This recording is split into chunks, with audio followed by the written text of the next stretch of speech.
Let me share something we often overlook in a world fixated on shortcuts and relentless effort. Self-discipline doesn't begin with a plan, a to-do list, a scheduler, or an application. It begins with something much more potent, something unseen yet undeniable. It begins with purpose. The reason many struggle with self-discipline isn't due to laziness, imperfection, or lack of determination. It's because they pursue actions without first linking them to belief. They attempt to manage their behaviors without grasping the deeper reason behind their actions. And honestly, it's tough to consistently engage in a task, a workout, budgeting, studying, or making cold calls if you don't feel a meaningful pull towards it. We are naturally inclined to respond to purpose. It's not just a pleasant concept, it's human nature. When we truly understand why we're doing something, we start to feel responsible for it. We treat it with respect and show up, not because we're being watched or because there's a reward, but because there's a principle at stake. That's the essence of genuine self-discipline, not guilt or pressure, but a sincere connection to something greater than the moment. Consider someone who aims to rise at 5 a.m. daily to exercise. That's a commendable objective, but if the reason is merely because successful individuals do it or because it was suggested in a productivity guide, it won't endure. Perhaps a week or two, but as soon as the weather turns cold or the bed feels too cozy, that flimsy reason will be overshadowed by comfort. The purpose wasn't strong enough. Now, envision another person waking up at 5 a.m., not for productivity, but because they've just become a parent and wish to be healthy enough to see their child graduate from college. That's not just a routine, it's a mission. That's not a task, it's a commitment to someone they love. The alarm clock becomes a reminder, not a burden. The cold floor becomes a choice, not a punishment. That's the impact of purpose. We need to cease treating discipline as though it's solely about refusing distractions, junk food, or procrastination. It's not just about what we resist, it's about what we affirm. Affirming our potential, our values, and the person we aspire to become. Saying no becomes easier when the yes is louder. But here's the reality. Purpose doesn't just appear in our lives. We have to seek it out. It takes time and honesty to uncover the reason that makes the effort worthwhile. Ask yourself, what do I genuinely care about? What am I working towards that's bigger than today's discomfort? Who benefits if I succeed? Not just me, but who else? If we can attach a personal mission to every habit we're trying to build, discipline becomes less of a grind and more of a devotion. Think about the most disciplined people you know. They aren't immune to distraction or perfection. What they possess, without fail, is a clear connection to why they do what they do, a deep emotional anchor. It could be their children, their community, or a vision of the future that matters so much they refuse to let it die on the altar of convenience. That's what gives them strength when motivation fails. That's what keeps them moving when it would be so easy to stop. There's a phrase I love.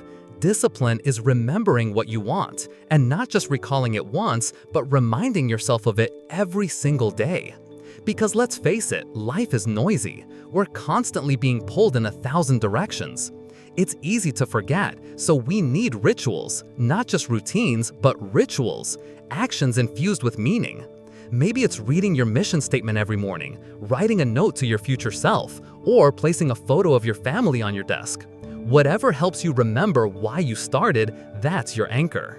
We're often told to just be disciplined, but we're rarely told how to find the strength to be disciplined. And the truth is, it's not a hack or a shortcut. It's a mindset, a perspective shift. Instead of thinking, I have to do this, we start to think, I get to do this because I care about what's on the other side. That's a different energy entirely. That's not force, that's alignment. When your purpose is clear, discipline stops feeling like deprivation and starts feeling like devotion. You're not sacrificing, you're investing.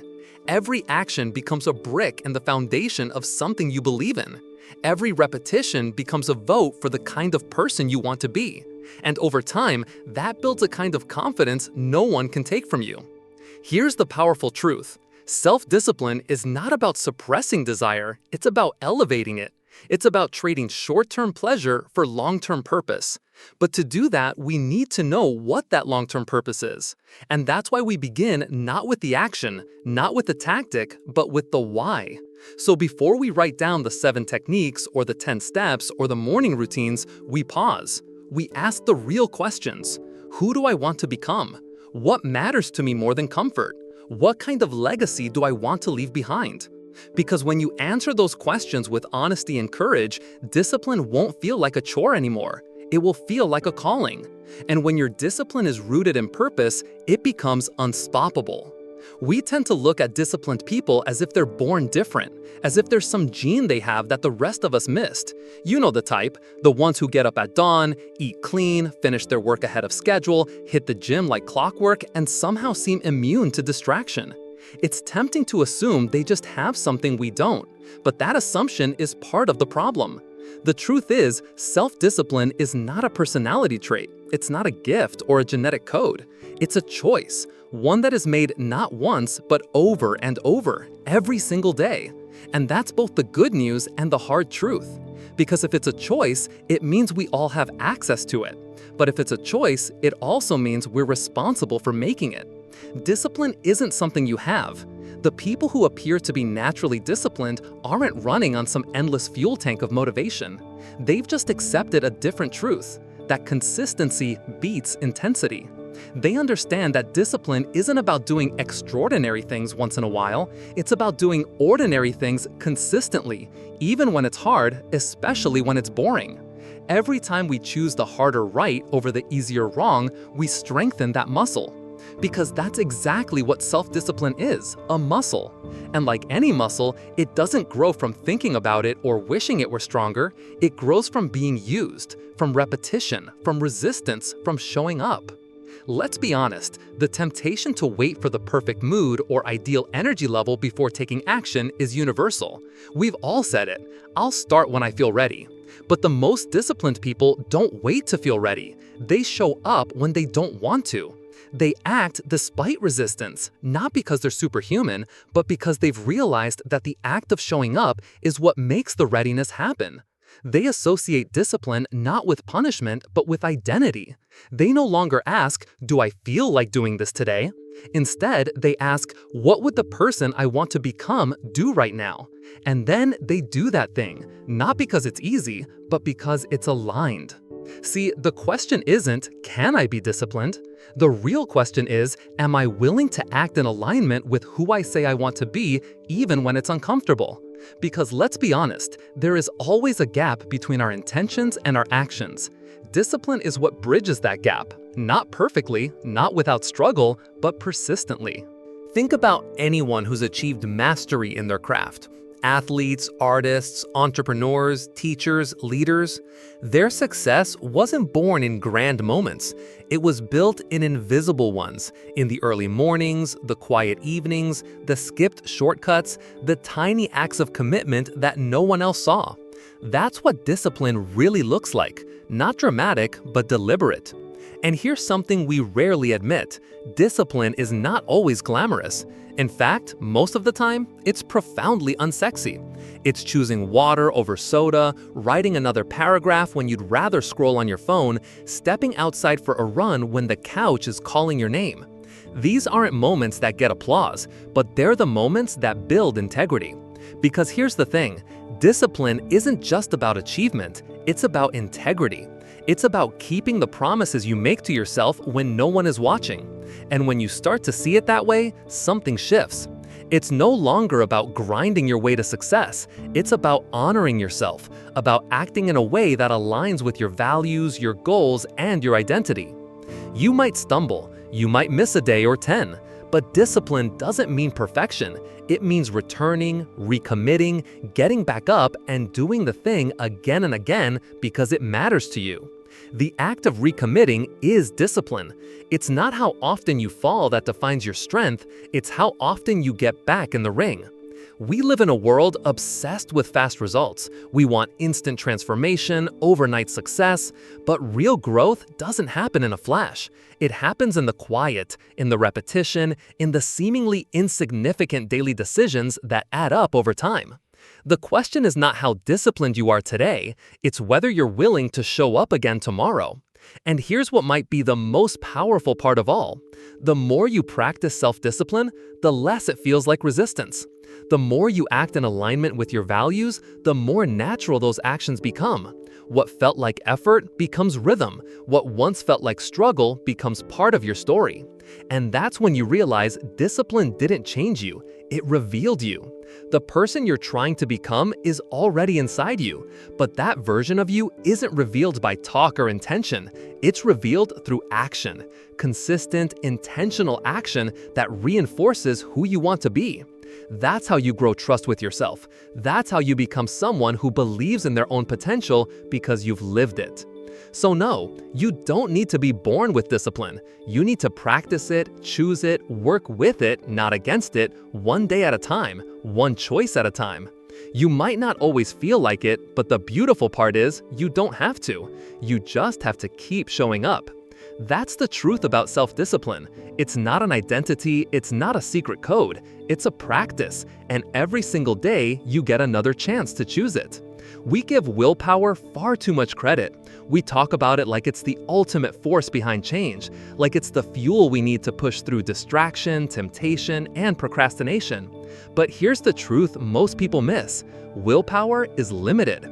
It's like a battery that drains over the course of the day. The more decisions you make, the more temptations you resist, the weaker that battery gets. And then what happens? We start to slip. We scroll instead of work, we skip the gym, we reach for the food we swore we wouldn't touch. Not because we're broken, but because we're relying on something that was never meant to carry the full load. That's where environment steps in. If you look closely at people who seem incredibly disciplined, you'll notice something interesting. Their lives are designed for success. They don't wake up each morning ready to fight off 100 distractions. They've already removed most of them. They've designed their space, their schedule, and their systems to support the person they want to be, not sabotage it. It's not that they have more willpower than the rest of us, it's that they have to use it less. There's something powerful about understanding this, because once you stop blaming yourself for every lapse in discipline and start recognizing the role of your environment, you gain leverage. You realize that changing your behavior doesn't always require more effort. Sometimes it just requires better design. Think about your phone.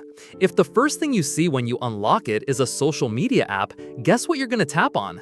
It's not about weakness, it's about ease. Our brains are wired to go where the path is smoothest. So what if, instead, the first thing you saw was a journal app, your to-do list, or a quote that reminds you of your goals? Suddenly, discipline isn't about fighting the impulse, it's about reshaping the default. Or consider your physical environment. If your workspace is cluttered, chaotic, and full of distractions, your brain will reflect that chaos. But if it's clean, purposeful, and designed for focus, your energy will follow suit. If your kitchen is filled with junk food, you'll eat junk food. If your gym clothes are buried under a pile of laundry, you're less likely to work out. These aren't character flaws, they're environmental cues. And cues matter more than we think. There's a principle in psychology called choice architecture. It means the way choices are presented affects the decisions we make. Supermarkets do this all the time, putting candy at eye level or playing certain music to influence mood. But here's the exciting part. You can be your own architect. You can redesign the choices you see every day. Make the healthy option the easy one. Make the productive habit more accessible. Make the distractions harder to reach. Want to read more? Leave a book on your pillow. Want to work out in the morning? Lay your shoes and clothes by the bed. Want to stop doom scrolling? Delete the apps or set limits. These are small changes, but over time, they're the difference between friction and flow. And this doesn't just apply to physical space, it applies to people too. Who we surround ourselves with shapes who we become. If you spend your time with people who normalize distraction, who mock discipline, who avoid hard work, you'll slowly begin to mirror that mindset. Not because you want to, but because humans are wired for connection. We adopt the behaviors of the tribe to stay part of it. That's survival instinct. But if your environment includes people who push themselves, who value growth, who hold themselves accountable, then your standards begin to rise. Not because of pressure, but because of proximity. You start to see effort as normal. You start to believe that doing hard things is not only possible, but expected. That's the power of a supportive environment. It doesn't demand your discipline, it inspires it. So maybe the question we need to ask ourselves isn't, how can I be more disciplined, but rather, what kind of environment am I creating, and does it support the person I'm trying to become? That's a question worth wrestling with, because too often we set big goals while ignoring the systems around us. We decide to get serious about our work, but keep our phones within arm's reach. We want to eat healthier, but leave the pantry full of snacks. We say we want to change, but our environment stays the same. And when change doesn't come, we blame ourselves, thinking we just don't want it badly enough.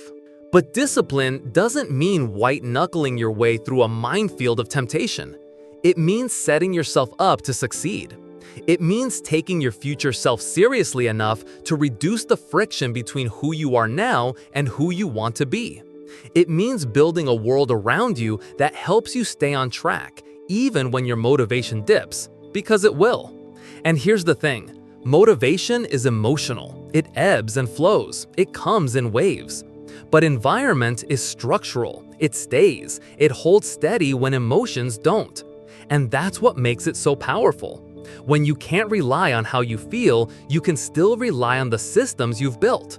So the next time you struggle to stay disciplined, stop and ask, is this a willpower problem or is this an environment problem? Most of the time, it's the second. And that's good news, because unlike willpower, the environment is something you can change right now. You can make one small shift today. Move your phone charger out of your bedroom. Clear your desk, rearrange your kitchen, curate your circle. These things aren't dramatic, but over time, they make discipline easier. They make alignment possible. Because when your environment reflects your values, your behavior will follow, not because it has to, but because it wants to. And that's when discipline becomes natural, not a struggle, not a sacrifice, just a rhythm that supports the life you actually want to live. There's a myth we've bought into, that discipline is all about logic, that it's cold, calculated, unemotional, that the people who are disciplined are somehow detached, always in control, never swayed by feelings. But that couldn't be further from the truth. Discipline doesn't happen in spite of emotion, it happens because of it. We don't make disciplined choices because we've removed emotion from the equation. We make them when we're emotionally connected to the outcome, when something matters to us on a deep level, when the goal isn't just something we think about, it's something we feel. It's personal, it's powerful, it's human. Because discipline isn't just about getting things done, it's about becoming someone. And who we choose to become is always tied to emotion. Think about the times in your life when you've truly committed to something, a project, a routine, a habit, a promise. The energy didn't just come from logic, it came from something inside you that said, this matters. Maybe it was pride, love, or pain, but it wasn't just a decision, it was a feeling. That's what real commitment is, an emotional contract we make with ourselves. And when that contract is signed with emotion, discipline follows more naturally. It's not about forcing yourself to stay on track, it's about wanting to. Not because it's easy, but because it matters too much not to. We all want to be more consistent, focused, and productive, but those are surface goals. Beneath them is something deeper, the why that drives us.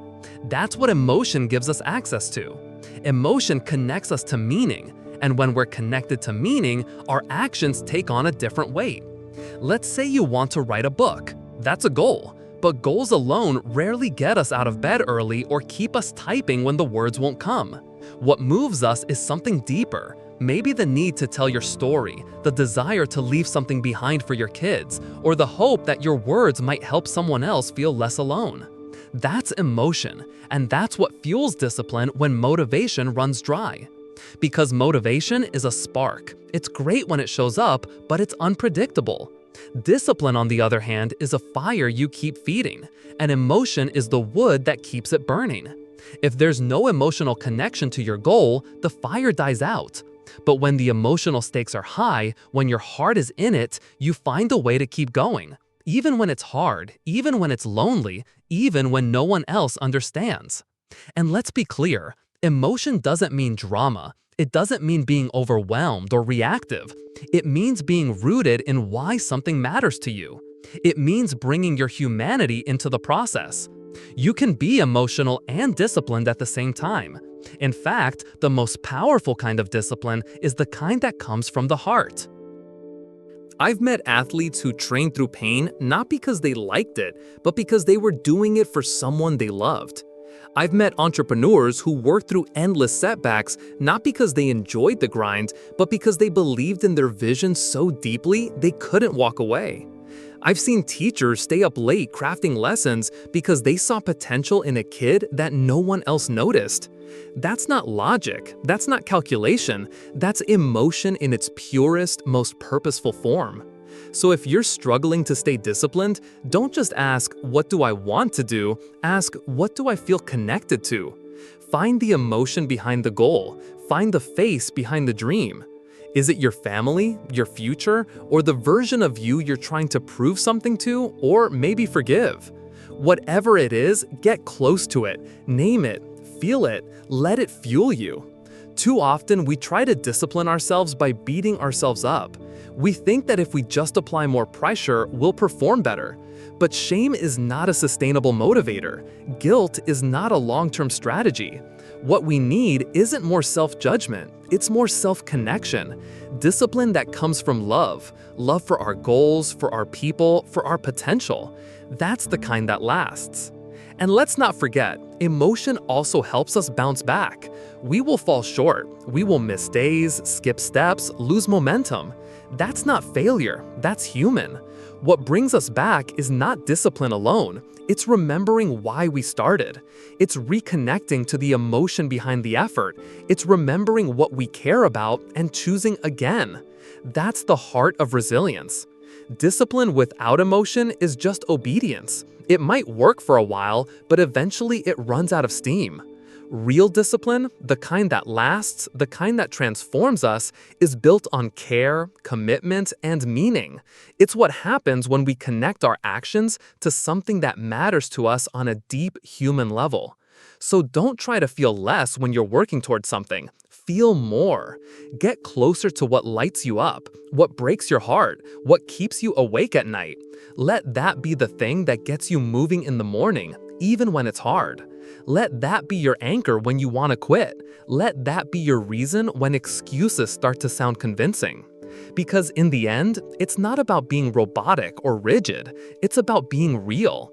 It's about doing the work not just because you should, but because it's connected to who you are. That's where discipline becomes less of a fight and more of a flow.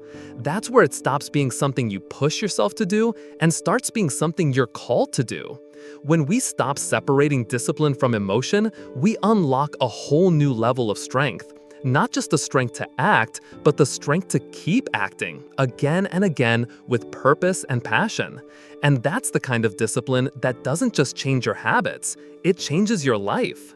There's something most people never learn about progress, and it's this: self-discipline thrives when you track your progress and reflect on your journey.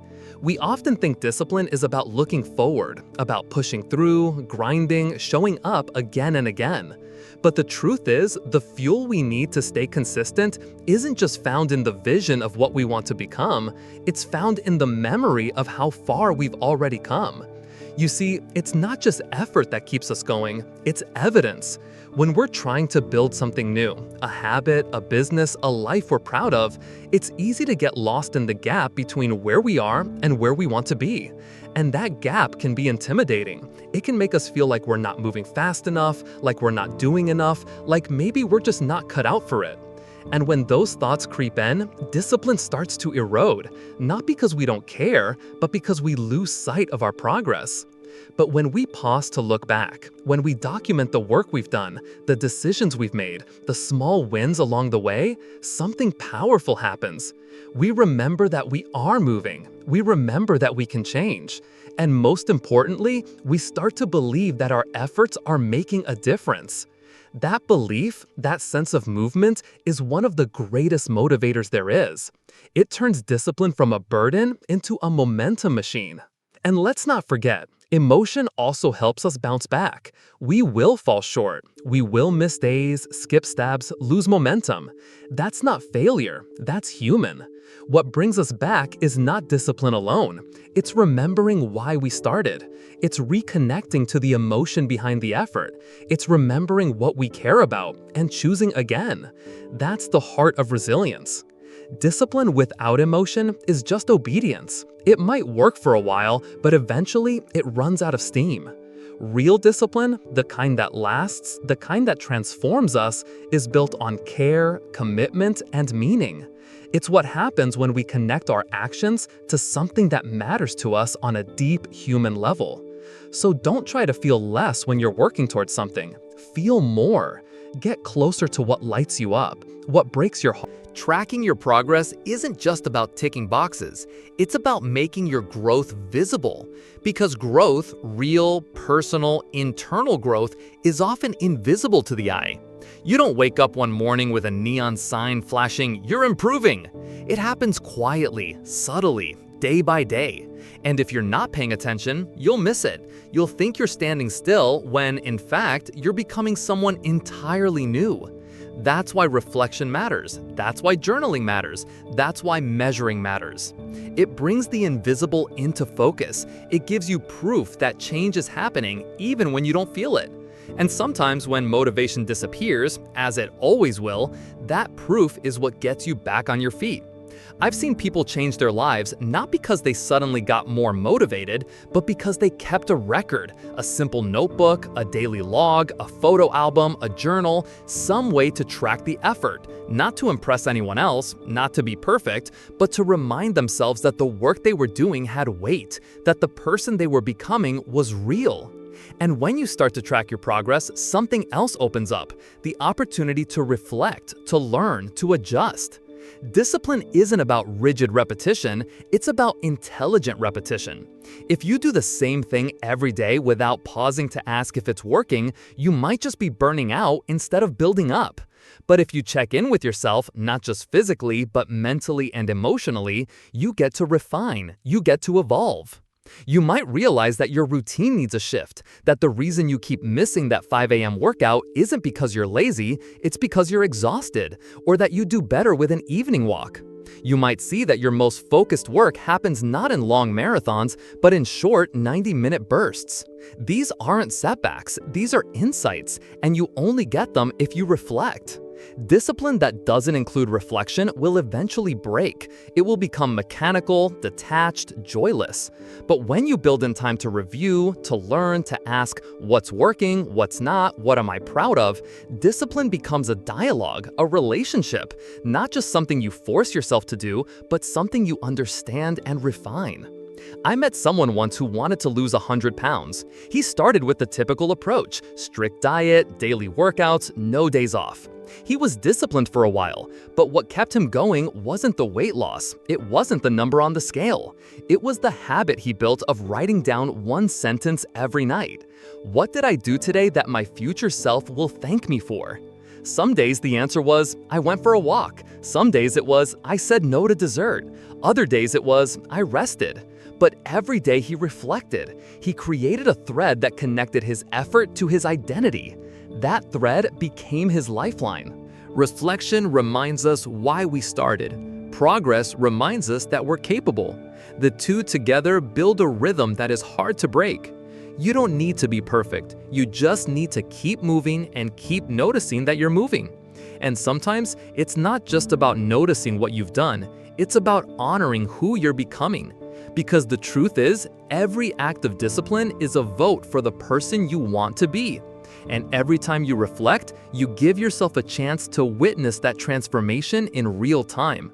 We don't just need to be disciplined, we need to see the results of our discipline, even if the results are small, even if they're subtle, even if they don't look impressive to anyone else. Because those small things, they build confidence, they build belief, and belief is what fuels the next step.